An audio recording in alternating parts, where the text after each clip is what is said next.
ரமலான் நோன்பு டே 22. இன்றைக்கி எங்கள் வீட்டில் சஹருக்கு என்ன ஸ்பெஷல்னு பார்த்துடலாமா?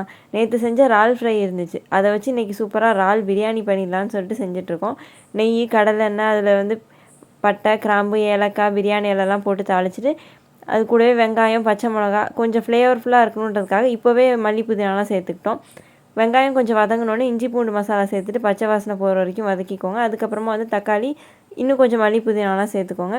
இப்போ மசாலாலாம் சேர்த்துடலாம். காரத்துக்கு தகுந்த மாதிரி மிளகாய்த்தூள், கொத்தமல்லி தூள், கரம் மசாலா, பிரியாணி மசாலா இதெல்லாம் சேர்த்துட்டு ஏற்கனவே ஃப்ரை பண்ணி வச்சுருந்த இறாலையும் இது கூட சேர்த்துருங்க.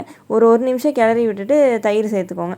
இறால் நல்லா ஃப்ளேவர் கொடுக்கணுன்றதுக்காக நாங்கள் இப்போவே சேர்த்துக்கிட்டோம். நீங்கள் அவ்வளோ ஃப்ளேவர் வேணான்னு நினச்சிங்கன்னா லாஸ்ட்டாக தம் விட போகும்போது சேர்த்துக்கலாம். தேவையான அளவுக்கு உப்பு சேர்த்துட்டு லாஸ்ட்டாக லெமன் விட்டுட்டு ஏற்கனவே அரிசி தண்ணியில் ஊற போட்டு வச்சுருந்தோம். அதையும் சேர்த்து குக்கரில் 2 விசில் விட்டு எடுத்தால் சூப்பரான இறால் பிரியாணி ரெடி ஆகிடுச்சு.